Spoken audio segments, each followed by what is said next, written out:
Good evening, I'm Dennis Ward. Welcome to APTN National News. The Vatican made a historic announcement today, rejecting the Doctrine of Discovery. Sav Jonesa has that story. After numerous calls to rescind a 15th century doctrine, the Vatican stopped short of that today.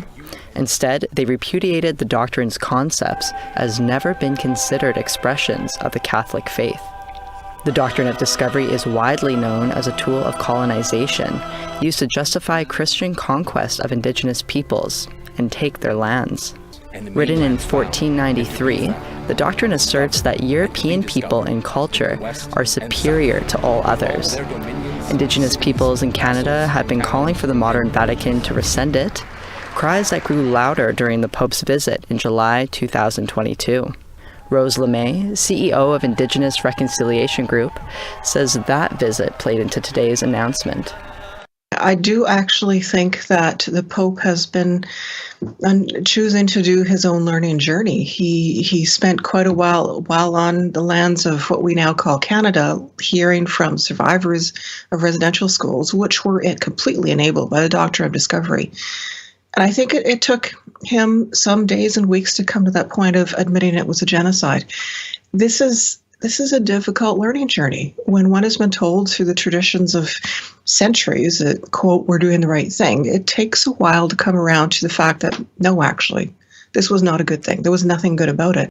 Indigenous Services Minister Mark Miller had this to say. Is important. I think over time the Catholic Church has turned its mind really to doing right by Indigenous peoples. They are making strides, and like Canada, probably making some mistakes as well.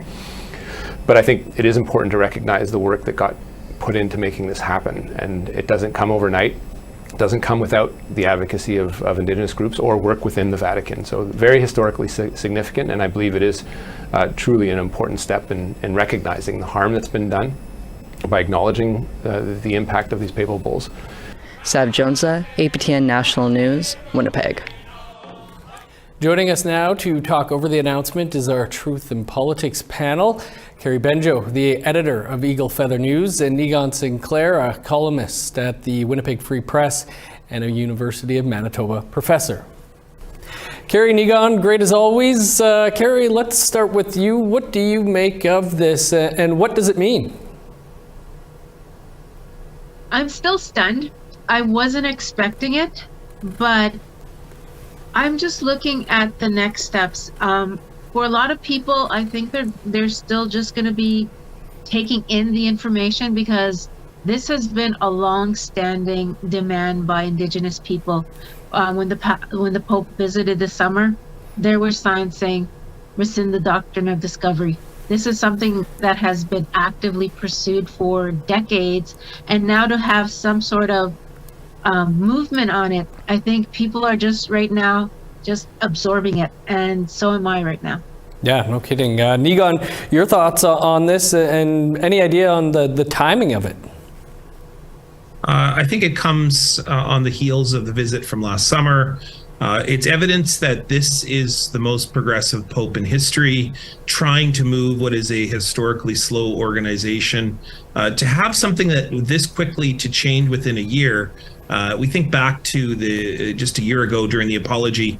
I think that the Vatican thought this is enough, coming all the way to Canada to make an apology. But what they saw and what they heard and what they experienced was that it needed to go much farther. The apology needed to do more, and part of that was rescinding the Doctrine of Discovery. But we're not quite there yet, and whether they rescinded or repudiate, people have been talking about that language. It really doesn't matter, because what it does is it places pressure on the federal government to do something about this, because the fact is that the Catholic Church has thought that the Doctrine of Discovery has been ineffectual and somewhat wrong for a period of years now, but it's governments that return stolen land, not the church. Carrie, do you think now with the apology, the repudiation, do you think any of this, that we're heading down the road now to compensation?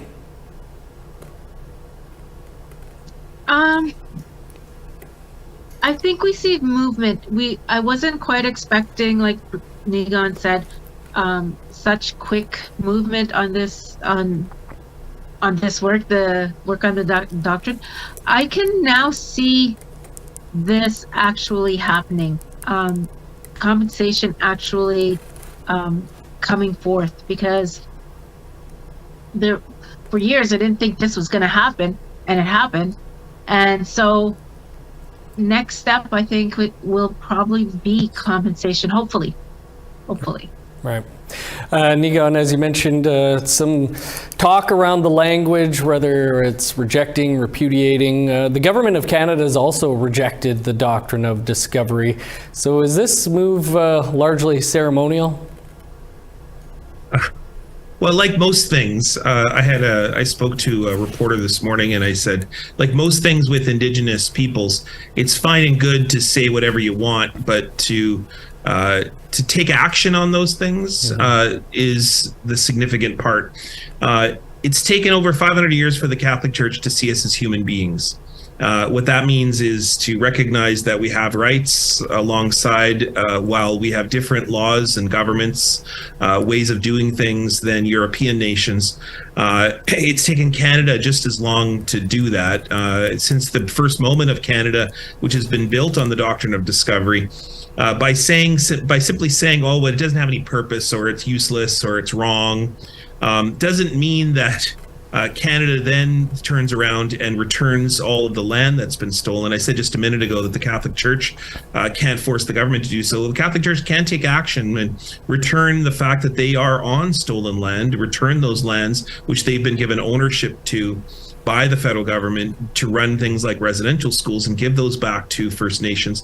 On top of that, the government can recognize Indigenous nations as equals, as partners in Confederation, and then for the most part realize that the Constitution is built on a racist premise that Indigenous peoples under Section 91 are to be controlled by the federal government. That's a direct cause from the doctrine of discovery. So yes, of course, you can say, oh, the doctrine of discovery is useless, but then you have to change the laws. You have to return the stolen land. And yes, the issue of compensation, restitution, revitalization, all has to come to the table. Carrie, Nigan, we'll have to leave it there, but appreciate you both taking some time as always. And Nigan, safe travels. Yeah, Miigwech, thanks so much. Thanks. Tension in a Winnipeg courtroom gave way to anger from some observers as retired priest Arthur Massey was acquitted this morning. He was tried in early March on a sex charge relating to his time at Fort Alexander Residential School, northeast of Winnipeg, on what is now Saugeen First Nation. APTN's Leanne Sanders reports. Victoria McIntosh was visibly upset as the judge announced her not guilty verdict. The 63-year-old complainant in the case avoided reporters as she left the courthouse. One of her supporters spoke briefly, saying there was no justice today for victims. Well, we saw the results today, didn't we? We saw the no justice. The judge believed her story, just not that she could identify. But she's not the only one that this happened to. Justice Candice Grammond said in her decision she found McIntosh to be a credible witness, but was not convinced Massey was the priest who committed the assault against her. The Southern Chiefs Organization issued a statement on the decision, saying, "I extend my prayers to Victoria McIntosh and commend you for your bravery in coming forward to seek justice. It is extremely difficult to confront the abuse one has experienced as a child." And the liaison for the SCO's Survivors Healing Program, Martina Fisher, said she was not surprised at the acquittal because she says the church and state work together. The truth of the matter is that the church will never 100% admit that there are these faults that they committed, because if they do, that will mean they will have the responsibility to organize healing strategies with the First Nations. Massey was arrested last June after a decade-long RCMP investigation. The now 93-year-old priest showed no emotion at the verdict and also avoided reporters as he left the courthouse. Leanne Sanders, APTN National News, Winnipeg. 5 people were arrested by RCMP at a Wet'suwet'en village known as the Gittenden Access Point. They say it's harassment, but BC RCMP say they were searching for stolen goods after an incident involving a pipeline worker. APTN's Lee Wilson has that story. Video provided by Gidimdan shows at least 8 vehicles with RCMP officers arriving to search the Gidimdan village site on a forestry road near Houston yesterday. RCMP arrested 5 land offenders for obstruction of a peace officer. Wet'suwet'en Hereditary Chief Namox traveled to the territory to speak with those who remained. He has an issue with the arrests. 5 were arrested because the police wanted to put them outside of our fenced area so they couldn't watch what's going on. Well, we don't trust CERG the same way we don't trust Foresight Security. We want to watch what they're doing. And they arrested them for saying that they weren't being compliant. They did throw one gentleman on the ground. They punched him, put him onto face first into the ice. Another lady, they had put the zip ties on her wrists and cut off her circulation to her hands. In a press release, RCMP said they are executing a search warrant, investigating an act of violence against pipeline personnel. On March 26, 11:40 p.m., the Houston RCMP responded to a complaint from Coastal GasLink Security that one of the workers had been swarmed by a group of individuals wearing masks and camouflage at the 43-kilometer mark on the Maurice West Forest Service Road. Wet'suwet'en Hereditary Chiefs remain opposed to a pipeline running through their traditional territory. Coastal GasLink, the pipeline builder, has agreements with 20 First Nation band councils along the 670-kilometer route, transporting natural gas from northeast BC to a terminal in Kitimat. Chief Namox stated, the Chiefs have authority over 22,000 square kilometers of land. We've never ceded nor surrendered, signed a treaty. So we've never given up our authority. And I always bring up the fact with Delgamo Castaway court case, we went there as a hereditary system. We did not go there as an elected system. And we used our traditional names in that court case. And in there, when they say Crown land, it is not. Last summer, Wet'suwet'en members filed a civil claim against the RCMP, BC Minister of Justice, Coastal GasLink Pipeline, Foresight Security, alleging targeted harassment and intimidation. Chief Namox said, they just want to defend the land. We live there 365 days a year. They're our homes. They are not protest camps. We're simply defending what we have. Lee Wilson, APTN National News, Kitimat. Time for a quick break. Still to come, we'll take you on the search for a young man missing in British Columbia. Stick around.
Welcome back. A missing young man from Merritt, British Columbia hasn't been heard from since February 27th.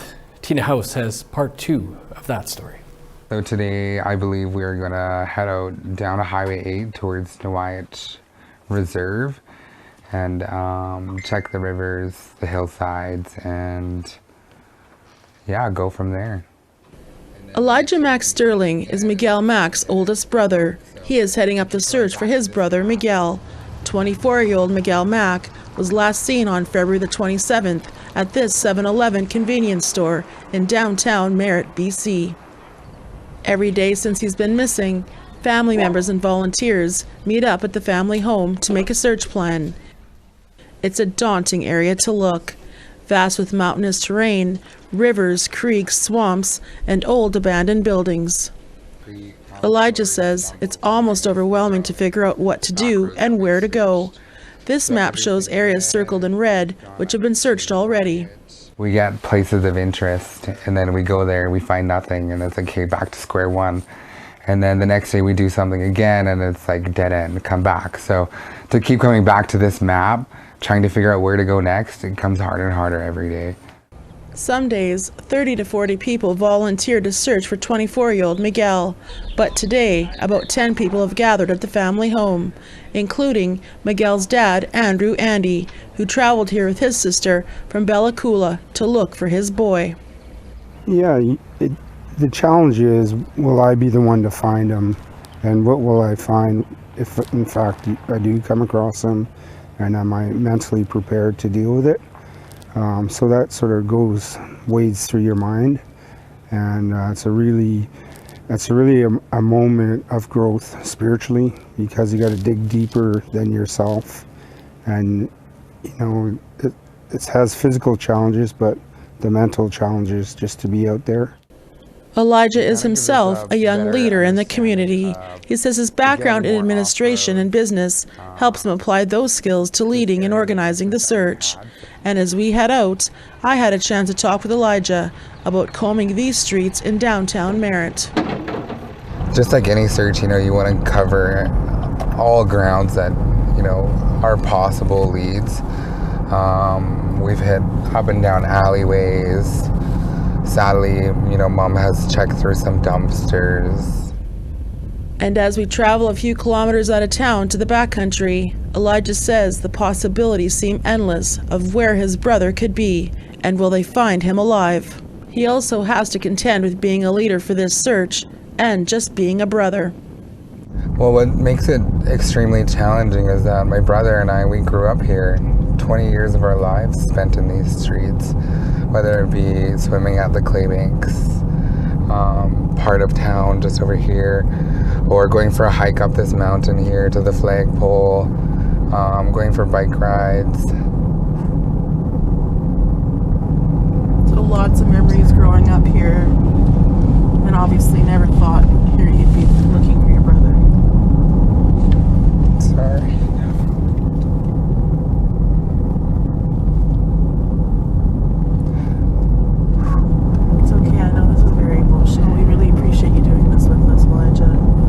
I've been doing so well at keeping myself together.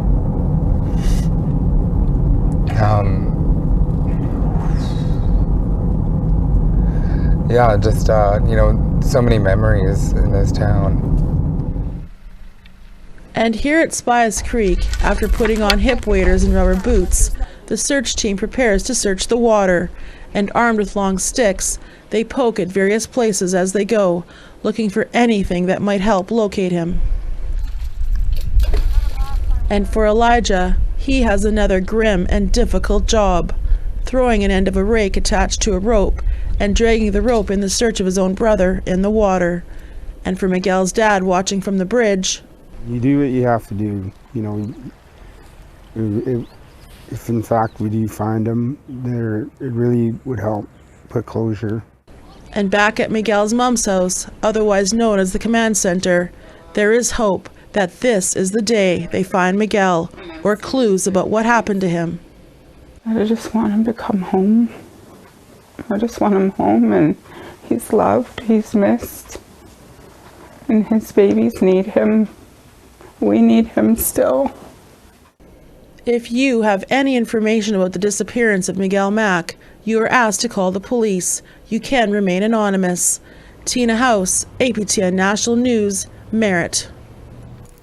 APTN Investigates will wrap up its 4-part series Inside Corrections tomorrow night. We got a preview coming up after the break.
Welcome back. Time now for our photo of the day.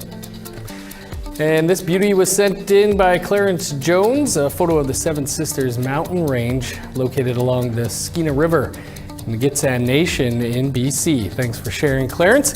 If you have a picture, you can send it to share@aptn.ca. Now let's take a look at tomorrow's weather forecast. Starting on the East Coast, +4 with snow in Halifax, 4 above in Fredericton. -2 in Kuujjuaq, cloudy and 3 below in Nain. 0 for Montreal, -1 in Val d'Or. +2 with snow in Sault Ste. Marie, 1 and flurries for North Bay. +2 in Thunder Bay, sunny and -1 in Sioux Lookout. -5 with snow in God's Lake, flurries and 3 below for Norway House. -2 in Winnipeg, sunny and 0 for Dauphin. -2 in Regina, Saskatoon, and Swift Current. +1 in Meadow Lake, 7 below with snow in Stony Rapids. In northern Alberta, +4 in Peace River, -6 with snow in Fort Chip. 7 above in Edmonton, 11 above for Lethbridge. +8 in Vancouver, 9 above in Victoria. +5 in Prince George, 6 in Smithers. -10 in Old Crow, 3 above with snow in Whitehorse. -10 in Yellowknife, 9 below in Norman Wells. -22 for Sax Harbor, 17 below in Paulituck. -15 with snow in Chesterfield and Whale Cove. -24 in Resolute, 13 below with snow in Iqaluit. Over to Ottawa now, where Fraser Needham is standing by with a look at what's coming up on Nation to Nation. Coming up, we'll take a deep dive into the 2023 federal budget, which was just released earlier this week. We'll have Assembly of First Nations National Chief Roseanne Archibald to tell us where she thinks the budget hits and misses the mark for Indigenous people. Crown Indigenous Relations Minister Mark Miller will talk about economic reconciliation and where this fits into this year's budget. And Indigenous Services Canada Minister Patty Hajdu will explain some of the investments in Indigenous health and housing. All this and more just around the corner. Thanks, Fraser. Packed show. APTN Investigates returns tomorrow night with the final in a 4-part series, Inside Corrections. Video journalist Tom Fenario examines the contrast between two forms of incarceration in Canada's correctional system. Supermax prison, criticized for extreme isolation and excessive confinement, and Indigenous healing lodges with cultural services and lots of empty beds. Here's a look.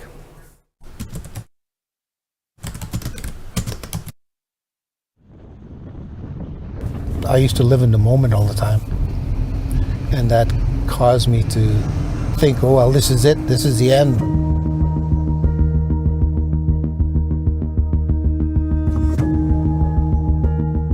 Just lived angrily in prison. I knew I was done. My life was over. It was at that point, in my perspective, too late. I was in prison. I was going to be there for the rest of my life. And those places are dangerous places. It's about survival from one day to the next. You never know what's going to happen. Active rehabilitation doesn't really occur in prison. You have to teach people how to live. It's all about money. That's the sad part about it. Money runs everything.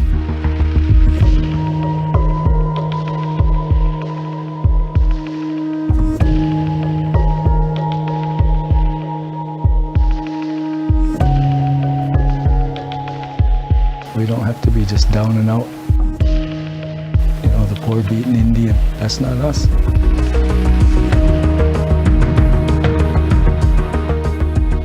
I think society has to look at what does justice really mean. Healing isn't easy. It never was, but it sure is doable, and there is no such thing as impossible. There's no excuse for my actions, but I've learned that there's reasons. It's been a powerful series, and you can catch the rest of Inside Corrections, the prison, tomorrow night following the news. That is all the time we have for your APTN National News for this Thursday. You can find much more on our website, aptnnews.ca. I'm Dennis Ward. Thanks for being with us. Stick around. Nation to Nation's next. Have a good night.